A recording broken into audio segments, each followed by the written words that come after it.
For 24 years, she gave her life to a family that never claimed her. The storm raged over the Whitmore estate, lightning cutting through the sky as rain pounded the towering gates. Inside the marble foyer, a woman stood small but unshaken. Grace Turner, a black woman in her late 60s, clutched a modest coat around her shoulders. The grandeur of the mansion she had served for decades now pressed in on her like a cage about to collapse. At the base of the staircase, Charles Whitmore, Jr., the eldest son, pointed to the door with finality. "You've been paid enough, Grace. Mother is gone, and so is your place here." His sister, Lydia, folded her arms, her eyes cold. "You stayed because you needed the money, not because you belonged. Don't fool yourself." From the corner, Andrew, the youngest, smirked with cruel delight. She should be grateful we're letting her leave with anything at all. The words pierced like knives, but Grace remained still. In her hands, she held a small, weathered envelope, the last thing Margaret Whitmore had pressed into her palms before death. Its edges were soft, its seal untouched, but its weight was heavier than gold. Her voice trembled, not with fear but with quiet resolve. "If only you knew what your mother left behind." For a brief moment, silence fell. Then, mocking laughter echoed through the hall. Their contempt was louder than the storm. The heavy oak doors slammed behind her, casting Grace into the downpour. Rain soaked her instantly, clinging to her skin, but still she held the envelope close to her chest. Through the roar of the storm, she whispered to herself, a vow as steady as the thunder above. They will know the truth. For 24 years, she gave her life to the Whitmores. But what they never imagined was that the woman they cast aside carried the very letter that could take everything from them. This is the story of the nurse's letter. Grace Turner had not always lived under the glittering chandeliers of the Whitmore estate. She was born in a small town, raised with little more than faith, hard work, and the determination to become a nurse.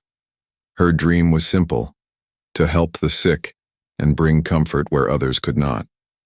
That dream brought her to the Whitmores. Margaret Whitmore, the matriarch, had been ill for many years. The family cycled through caregivers until Grace arrived. Where others saw only duty, Grace offered patience. Where others sought a paycheck, Grace gave compassion. In time, Margaret trusted Grace more than she trusted her own children.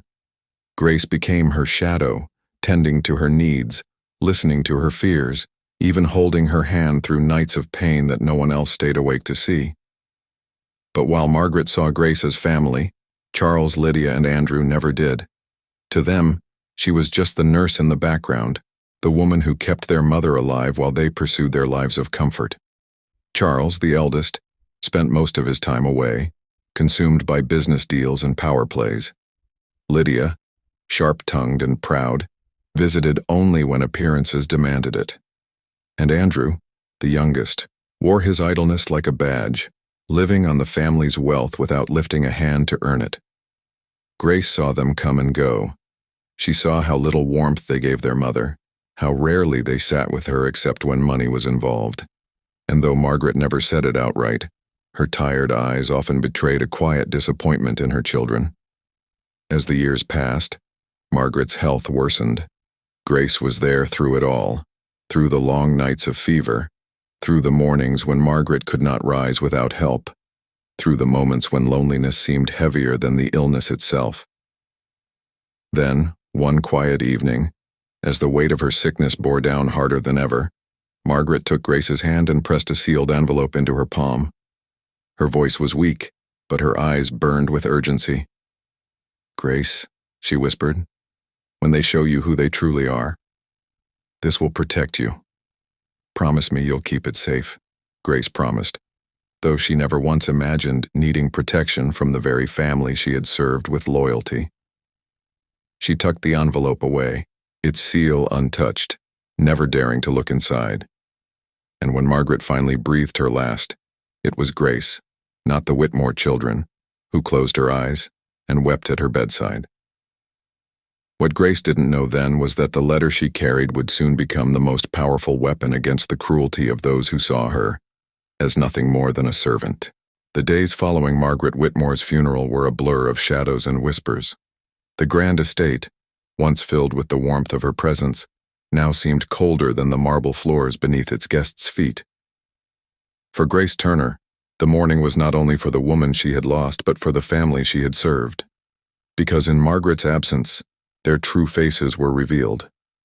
It began subtly. Charles Whitmore, Jr. ordered her belongings moved out of the guest suite and piled near the servants' quarters. "You'll be gone by the week's end," he said flatly, not sparing her a second glance. Then Lydia made it public. At a luncheon held only days after the burial, she whispered just loud enough for others to hear. Mother's nurse clung to her for the money, can you imagine?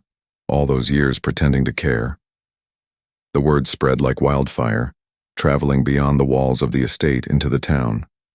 Neighbors who once greeted Grace with respect now glanced at her with suspicion. Andrew delivered the final blow.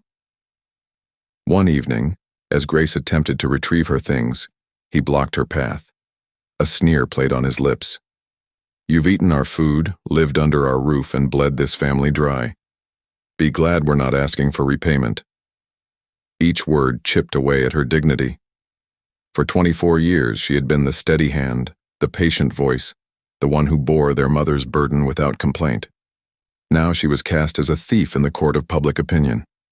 Within a week she was driven out of the estate entirely. Her small collection of belongings was tossed into the rain, and the gates that had once welcomed her as a caretaker closed on her as though she were a stranger. In her tiny rented flat across town, the silence was heavier than the storm outside. Grace sat at her kitchen table, the envelope untouched before her. She had resisted opening it for days, clinging to Margaret's memory rather than her final words. But now, branded a parasite, abandoned by the very people she had served, she reached for the letter with trembling hands. The seal cracked under her fingers, and the folded pages inside slid free. Her eyes scanned the handwriting she knew so well, and for a moment, the room seemed to stop breathing. Margaret Whitmore's voice echoed from the ink. "To my children I leave only my name. To Grace Turner, the woman who gave me more years of life than doctors ever promised, I leave my home, my wealth, and my gratitude. She is not my nurse. She is my family." Grace's hands shook, but this time not from fear.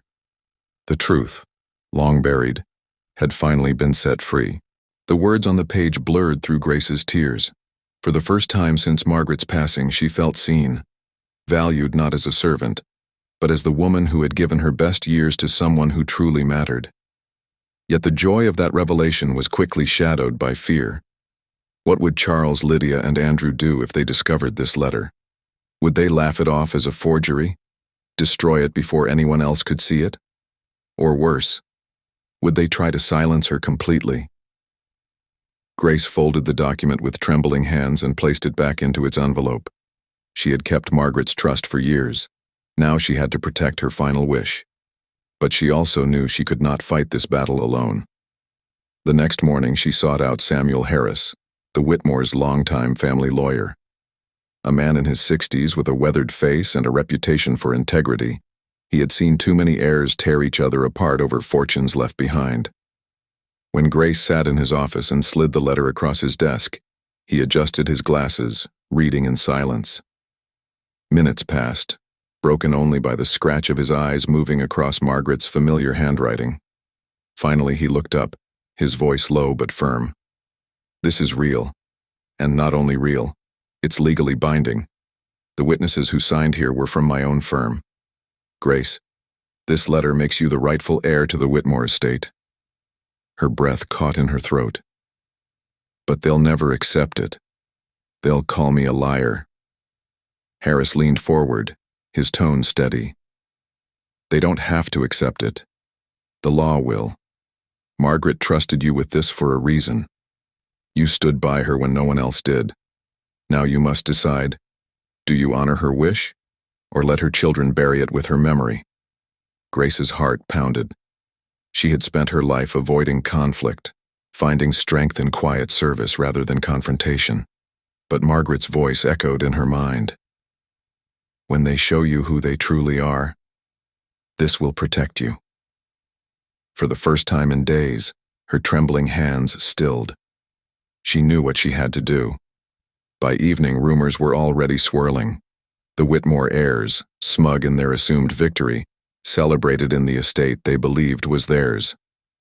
Yet across town, Grace prepared not as a cast-out nurse, but as the woman who held the key to everything. The letter was no longer a secret, it was her weapon. And soon the Whitmores would discover just how sharp its edges could be. The courtroom was packed. Journalists filled the benches, neighbors whispered from the gallery, and the Whitmore heirs sat at the front, their polished suits and cold expressions radiating confidence. For weeks they had painted Grace Turner as an opportunist, a desperate nurse trying to steal what was not hers. And now they expected the judge to sweep her aside like an unwanted shadow. Charles Whitmore Jr. leaned back in his chair, his jaw set in smug certainty. Lydia sat rigid, her pearls gleaming against her black dress, while Andrew whispered and chuckled as though the trial were already won. At the opposing table, Grace sat quietly beside Samuel Harris, her hands folded in her lap, her posture humble, but her eyes steady. For the first time since Margaret's death, she was not trembling. She was ready. The proceedings began with the heir's attorney. His voice rang out confidently, painting Grace as nothing more than the help. She was employed, well compensated, and had no rightful claim to the Whitmore estate. This so-called letter she clings to is nothing but a fabrication, an insult to the memory of Margaret Whitmore. Murmurs rippled through the courtroom. Some nodded in agreement, others shifted uncomfortably. Grace said nothing. She waited. Then Harris rose. His presence was calm, unshaken by the storm of words that came before. He laid a single sealed envelope on the judge's desk. "Your Honor, this is Margaret Whitmore's final will and testament, witnessed, notarized, and sealed until the moment she entrusted it to the woman before you, Grace Turner." The judge opened the letter, silence falling like a blanket over the room. As the words were read aloud, the air seemed to crackle. "To my children, I leave only my name. To Grace Turner, the woman who gave me more years of life than doctors ever promised, I leave my home, my wealth, and my gratitude. She is not my nurse. She is my family." Gasps filled the gallery. Lydia's hand flew to her mouth, her eyes wide with disbelief. Andrew's smug grin vanished. Charles stood abruptly, his face flushed with rage, but the judge's gavel silenced him. The court erupted, reporters scribbling furiously, spectators whispering in shock. And through it all, Grace sat still, her eyes lowered, her dignity unshaken. When the ruling came, it was swift and final. The court recognizes the validity of this document. Effective immediately, Grace Turner is the sole heir to the Whitmore estate. The Whitmore children slumped in their seats, their empire crumbling before their eyes. For all their arrogance, all their cruelty, they had lost everything to the woman they had once dismissed as nothing. Grace rose slowly, her hands steady now as she gathered the letter. She did not look at the siblings as she walked past them. She didn't need to. Their silence was louder than their laughter had ever been. The woman they had cast out had returned, not as a servant, but as the rightful owner of everything they thought was theirs. The Whitmore estate, once filled with whispers against Grace Turner, now bore her name at its gates. The mansion that had cast her out returned to her not as a place of servitude, but as a testament to loyalty and sacrifice. Grace did not gloat. She did not seek revenge.